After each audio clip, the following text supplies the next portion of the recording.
My grandmother, she was a full-blooded Yuchi Indian, Y-U-C-H-I. Uh, the unique thing about the Yuchi people were that there were no medicine men, there were medicine women. They were called Lacans. Her grandmother was a Lacan. When she was born, she put her birthing cord in the Tennessee River, which made her one with the river. Native Americans in this area believed there was a lady who lived in the river who sang beautiful songs to them. They called it the Singing River, or Nunasay in the Yuchi language. When she was probably just starting to walk and talk to, maybe 3 years old, lightning hit around her. It changed her eyes, because Tinalay means the lady with the dancing eyes. Her eyes were different from anybody else's, especially a Native American. And her grandmother knew then the Creator had marked her to be a Lacan, so she started teaching her at an early age. By the time she was 13 years old, she knew more than most people learned in a lifetime about Native American medicines, which was good, it turned out, because Tinalay and her sister Wannalee were coming back to the village, which was just two small groups, two small families that were living together. And they were attacked by some of the local kind of whites that were robbers too. They preyed on whites and Indians alike. They killed everyone in the village, but they saw what was going on. Their grandmother was with them. Grandmother sent Wannalee and Tinalay to the river, told them to get a canoe and go down and hide for a day or so, and then come back and they'd see if they could find anybody else that was able to escape from it.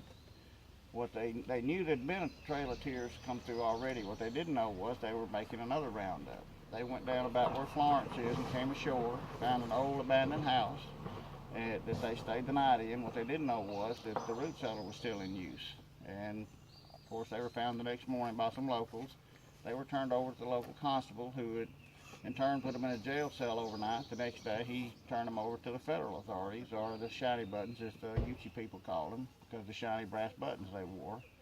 They'd built a stockade down on the river bottom, and when they put them in the stockade, they put numbered tags around their neck. Tinalay was 59, Wannalee was number 60. When they had gathered all they thought they could find, without just literally beating a brush, they loaded them on a stern wheeler and went as far down as Waterloo, which is just short of the Mississippi border.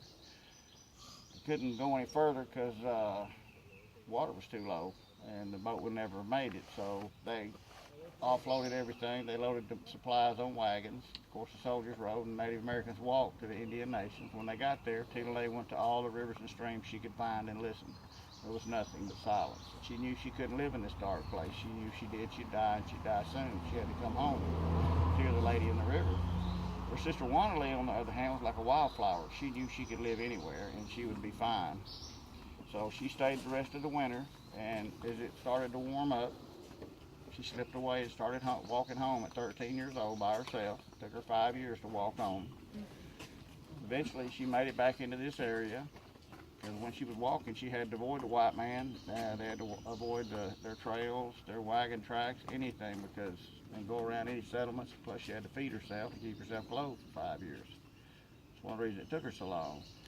But when she got back into this area, it was quickly learned that her knowledge of medicine was so far advanced from what the white doctors knew, that it wasn't even funny. If you got a cut and it got sewed, and doctors sewed it up back then, if you got an infection, you were in a lot of trouble. Well, she could take care of that like she could so many hundreds and hundreds of other things. And she quickly became a valued person in the community. She stayed here for about 2 years. Eventually, she met and married my great-great-great-grandfather, Jonathan Levi Hill. They married and moved a little further down, about 8 or 9 miles from here, right on the Alabama-Tennessee border. They did this because Tennessee did not have the problem like most states had. They did not recognize the Indian Removal Act, and they left Native Americans in Tennessee were pretty much left alone unless they were causing problems. And they also had a friend who lived on the main road just in Alabama, and he had a big barn with a bell in it. And if he saw anybody he thought might be a problem, he would ring it a certain way. They would know to go into Tennessee. When it was all clear, he'd ring it again, and they'd come back. This went on for about 3 years, and it was a very few days that someone didn't come to her to be healed of some problem. Who knows what all back then, but she could do things no one else could do. And there's no telling how many hundreds, probably thousands of people she took care of. Eventually, there was a gentleman named Wiley B. Edwards. He was a Methodist circuit rider. He was also the top educator in this area. He had developed a severe case of yellow toes, which is some kind of foot fungus that made walking very painful. You know, he had a problem with his middle, which is digestive. And he had heard so much about her. He went to see her, and of course she took care of him like she had so many hundreds of others. And because of what she'd done for so many people and her tremendous journey she made as a teenager, he talked to her and told her, said, your life and your history is too important to be lost. He said, I'd like to write a journal about your life, if you agree with me, and we can sit down and you can pass this on to future generations so they'll know about the life you lived and your history. And she agreed, so in October of 1836, he sat down and started a journal, which took him several months to finish. But when he finished doing it, he gave it to her, and it was passed down through the generations. Eventually, my father got access to the journal, from which he wrote his book, If the Legends Fade. It came from the journal. He did not learn of the journal till later in life. When he was a little boy, he used to go to his grandmother's house on the weekends. His grandfather and grandmother's house on the weekends. Well, his grandmother was Teelanay's granddaughter, and Teelanay had taught her a lot of the medicine. She taught her about the Yuchi people's stories, their children's stories, just an unbelievable amount of things she told her. And she captured my father's imagination at an early age. He was probably 6 or 7 years old when she started telling him, and he couldn't wait to go on the weekends to his grandmother's house. And as he got older, it stayed with him all his life. Eventually, after everyone got out of the house, he and my mother bought this land and built this house and did some research. They found that the Yuchi People's Reservation was in Kellyville, Oklahoma. So he left and went there. There was a lot of things he wanted to learn that he could not learn with his grandmother gone. When he got there, he was able to find this very sweet lady, a Yuchi lady, who was one of the tribal elders. Right. She agreed to help him any way she could. There's a lot of words in the journal, that were Yuchi words. He couldn't, no one around here could translate. And she was a fluent speaker. One of the main words he wanted to know was what Noko Sisage meant, because that's what she called her husband. And he said she just grinned and real big and said, well, he must have been a big, sweet, kindly man, because that means sugar bear. But he stayed about 3 or 4 days at a local motel. He'd come over in the morning and stay till dark. And some days he would ask questions. Other days he would just listen to her tell story after story, and he was just mesmerized by it. Towards the end of the last day, she said, I feel like you want to honor your grandmother further. He said, oh, I would love to. She said, well, Brother Tom, I'll put it to you like this. We each in our own time shall pass this earth. Only the stone shall remain. We honor our ancestors with stones. My father said, well, I know what I'm going to do now. And he really did. For the next 33 years, he came home and built this wall. When he started, he weighed his truck empty and he weighed it full. And by the time right before he passed away, we figured it up, he'd put over 8.5 million pounds of stones in this wall by hand. About halfway into doing this, he got a call from Pierce, South Dakota. He was probably working on it 10, 12 years or more.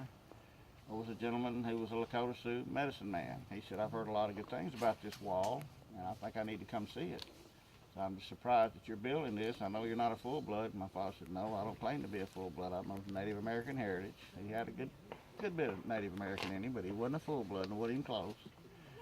And he told him, come on down. Native Americans have been calling him the Stone Talker for years anyway.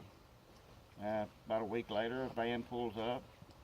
2 young Lakota Sioux got out, then an elderly gentleman got out, and they walked and looked at everything he'd done, walked all around, came back and stopped and told my father, this wall is not really yours, this belongs to the people. You're just a keeper. This is a woman's place. This belongs to all people. My father said, yes, this is for my grandmother and all the Native Americans that lost their lives, and just for everyone to come see and enjoy. He said, well, I can feel the spirituality you built into this, because you built this with your heart for the right reason. He said, we're going to make it a little more so with your permission. He said, we need you to go in the house because you're not a full blood. So he went in the house. They took part of the wall out over here. They put 3 sacred objects in it, and they didn't put the same stones back. They put stones back that looked like human faces.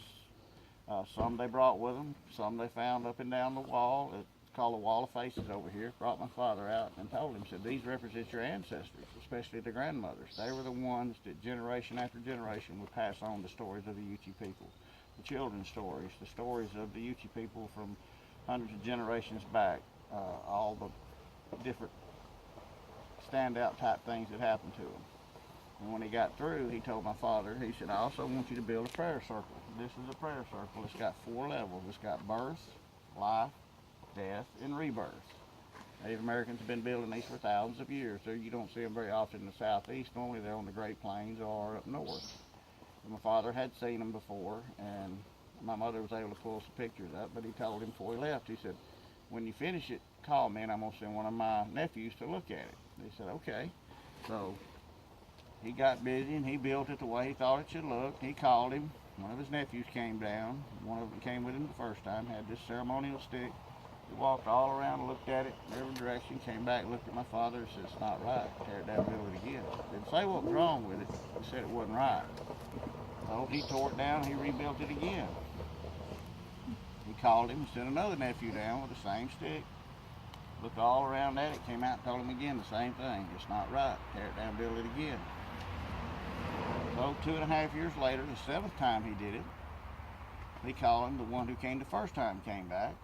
This time he walked to the entrance with the same ceremonial stick and just leaned on it, looked at it for a few minutes, and looked at my father and said, it looks a lot like it did to begin with. He said, but it was probably right the first time, except from your great-great-grandmother to your grandchildren, the 7th generation. To honor them, you had to build it 7 times. Until then, it would not be right.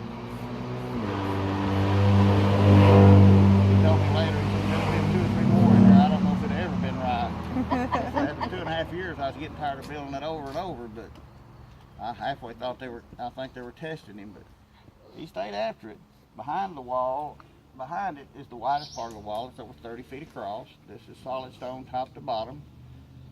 She took 1 step at a time. He laid 1 stone at a time. This is the largest standing unmortared rock wall in the U.S. It's the largest memorial to a Native American woman in the U.S. It's one of the top 10 environmental arts in the United States. It's in the Library of Congress. It's been in the New York Times 3 times. It's been on the BBC twice. It's been in the London Times. When my father started building this, plus he's had people here from over 100 different countries. He's got stones from every state in the Union, 130 islands, countries, and provinces here and here.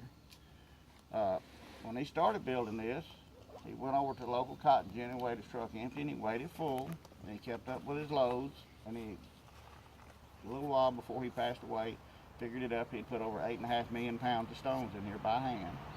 He wore out 4 trucks like that when that was his fifth. 27 wheelbarrows, 3,600 pairs of gloves, 3 dogs, and 1 old man, as he would say.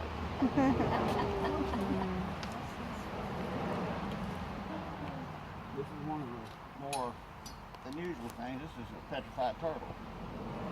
It's about 5 to 10 million years old, according to our local paleontologist. This came from Colorado. A friend of my father's was elk hunting up there and found it up on a mountain. This is the lower front leg of a young brontosaurus, the long-necked dinosaur, the huge herbivore. They got up to like 220 tons. This was found locally, real close from here, in Little Cypress Creek, almost fishing. But we know what happened to him. He got eaten. You can see the bite marks and the claw marks in the bone. And in 1907, we had huge meteor showers in Alabama. For years on our tags, it said stars fell on Alabama. There's even a song, Stars Fell on Alabama. This is one of the meteorites that fell during that time. I warn you, it's heavier than it looks. It's the only place you'll get to handle a meteorite. Whoa. Yeah. Wow. University of Oklahoma took a small piece off of it and analyzed it, and they had all but 2 things in the periodic tables. They had 2 things they couldn't identify. They tried and tried to buy it from my father. He said it was a gift, it's not for sale. They said, we're offering you an awful lot of money. He said, and it's not everything. They were speechless when they left. I was out here. I knew they were wasting their time. Well, they were offering a lot of money for it, but he said, no thanks.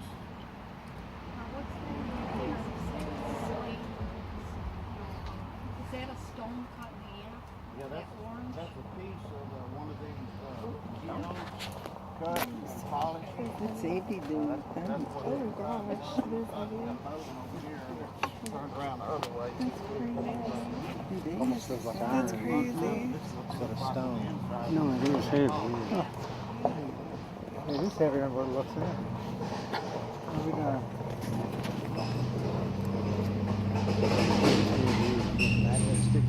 That's by a dinosaur egg, but my father thought he'd spice it up a little bit for the kids and put eyes in it. But it is a dinosaur egg. You can see where it was starting to open up. Thank you, sir. Oh, the kids love that. The kids go crazy when he shows them that with the eyes in it. Yeah, it was fixing to hatch. What a neat guy. This path this way represents the dark path, the journey to the Indian Nations, where so many Native Americans died. They would call it the dark path. This represents her journey home. It's about 3 times as long because she had to go around so many things, settlements. Anytime she'd come to a trail, she had to carefully cross. And it twists and turns, and it goes way down here and goes all the way back down here. We have kind of like a gift shop. If anybody knows, we have a friend who hand carves stone for us. This is 325 million year old Mississippi sandstone. You can look at some of them, and it's got snail trails where snails crawled through it while it was still sandstone, or still sand, before it became sandstone. We have owls and crosses and angels and frogs and turtles. He does a good job, and no two are alike, and look a lot better than concrete does. Yeah, it cracks. Yeah, concrete, they all look the same because they're all out of the same mold, and none of these look anywhere near the same. Because he hand does every one of them. If there's any questions, I'll be glad to answer them. The only restriction we have is we don't carry a cell phone inside the prayer circle. Now, you can take pictures of somebody in there if you want. We just don't carry cell phones or cameras inside there. Your camera, Shazane, the shadow catcher. And Iwashne, Mielo, Oshinawe Nahe. Greetings, brothers and sisters. It's a good day. Story. Unbelievable. Well, I feel honored to tell her story and then tell my father's story of the 33 hard years he spent doing this. I couldn't tell you how many times I'd be at work and he'd call me to come pull him out of a mud hole. I asked him, I said, "Once you get a 4-wheel drive?" He said, "Too much to mess with." He said, "All I have to do is call you." And I said, "Yeah, I know, but sometimes I'm kind of tied up." He said, "Well, I know you'll get here eventually." Sometimes it's hard to find him. He got off in some of the awfulest places. How he was getting in there in a 2-wheel drive truck, I don't know. I had a big 4-wheel drive with the big tires and winch and everything, and I had trouble getting to some of the places to get him out. Did your dad have the round disc that your great grandmother had? When she came back, she brought that with her because she thought that the shiny buttons had changed her name and she might need it when she came back. We can prove out of over 100,000 displaced Native Americans, we can prove that she came back because it says 59 on the front, on the back it says U.S. government. And we have that. And we've got the journal too. They're in climate control lock boxes. The ink back then was homemade, and the journal's real delicate. So do you have a son to pass all this information? I've got a daughter, and I've got 2 nephews that I'm going to try to teach all 3 of them. And I'm not going to say you need to do it or you need to do it because I have siblings. None of my brothers or sisters wanted to come out here and do any of this. They never came out here. I was out here all the time. I was out here just about every weekend if I didn't have to work or wasn't doing something with my daughter or my wife. But I spent a lot of time out here, and I'd learned the stories. Younger didn't know what they were attached to till later on. He told me the stories, but then when he started building this, I was out here all the time. I'd listen to him tell the stories, and we'd sit out here on days when there weren't many people here, and we'd discuss the stories, and he'd tell me other stories. I'm still trying to remember all of the stories he taught me because he taught me a lot of stories. I mean, I'm 60, I'll be 61 this year, but I'm still remembering a lot of little stories he told me over the years. But I made sure, and we talked about it several years ago, he said, I want to make sure, because this history is an oral history. It has to come from the heart. It's a spoken history, and that's the way it's supposed to be passed on, so I'm gonna make sure it is passed on to the next generation. And it'll be up to them, whoever takes it. But I feel, I'll talk to all three of them, and I said, even if you don't wanna do this, you need to know this so you can teach your children. Right now, I'm the only one that knows all the stories. Is this in the Guinness Book of Records? Guinness Book of Records, this wall? Oh. I know it's the largest. They've never been out here. When the people who declared it one of the top 10 environmental arts, they came out here. Said they'd be here for a couple of days, and there was a whole van load of them, and they stayed 3 weeks. And they said, we still don't know how to describe it. And my father told them, said, well,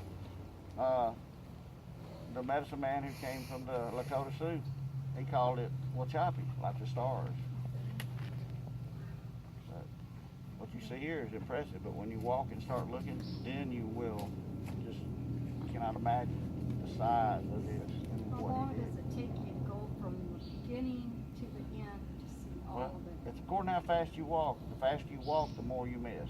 There's places in here it'll feel like you're walking in front of an air conditioner. There's places that make the hair stand up on your arms. There's places that just feel different.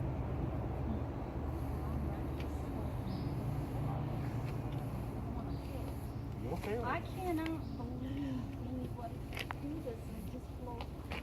He started working on this when he was about 48 or 49 and worked on it up until right before he passed away at 83.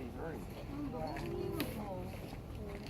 I would help him bring stones here, but he placed all the stones himself. He even asked me a time or two, said, do you want, I said, no, this is yours. I'll take care of it when you're gone, and I'll help you bring them because I got an 18-foot double axle trailer and I could get 10,000 pounds on my trailer.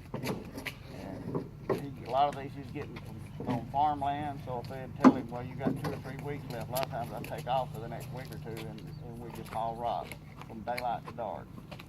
Did he feel like it was completed before he passed away?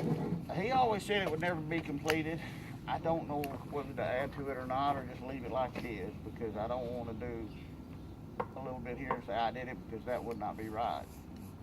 I may do something for him. I may build him a prayer circle. And I know the stones he liked the most. And it would be not attached to the wall, but I may do that. I still haven't decided what I'm going to do yet. If you got to do it 7 times, you better get started. Yeah. I'll have to do it 8 by then. Where do you get the rocks from? Well, mainly for hundreds of years, these farmers around here, this has been farmland since 1800s. They've been farming this, and for hundreds and hundreds of years, they've been getting these rocks and putting them in these fence rows and these rock rows to get them out of their fields. And I've seen some monstrous rock rows we get in that would take us 3 or 4 months to get all the rocks out of. They might be 20 feet wide, 10 feet high, and 1,000, 1,500 feet long. And just go on. And when we left, there was nothing left. Has anybody ever tried to take one home with them? Can you tell if one's missing? Yeah, we've had a few. Seem to have sprouted wings. So stuff like this, when I leave, it leaves. Yeah. Oh, yeah. Probably. Those don't stay out. Afraid somebody might think they need me home. And they got a good one here. Well, sir, thank you. You're very